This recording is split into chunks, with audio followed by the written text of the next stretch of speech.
Look, this is high Washington substance and drama combined. In this room behind me, which we've been keeping an eye on, you see Bill Barr making his way. He is a member of the conservative legal establishment in this city, widely respected. As you and your panelists mentioned, he's served before with distinction. Senator Hatch walking around. We saw him speaking briefly moments ago with Senator Graham. He's comfortable here. The best thing going for him is that track record. He is pre-Trump and arguing that he can be a kind of Republican connective tissue during and post-Trump in what is obviously a legally difficult time.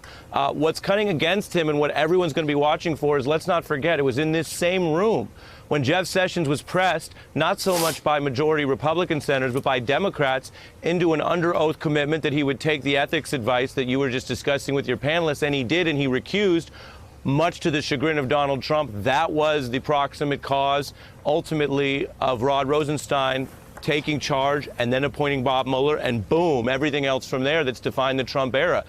So what we're looking at in the next few hours here is whether we see a replay of that, where perhaps the senators who are more critical of him and the minority party get something under oath that might affect or protect this now extant Mueller probe, or whether this very seasoned, experienced person is able to wave all that off. I'm going to be watching for those exchanges. I'm going to be watching for tight cross-examination on what the details are of protecting the independence of the Mueller probe. And third, something that hasn't come up yet in our coverage, but I think will come up in that room, what are ultimately his views under oath of the James Comey firing, which is central to all this, because he seemed to defend it during the campaign when he was rooting on James Comey over certain things that we all remember were critical of Hillary Clinton.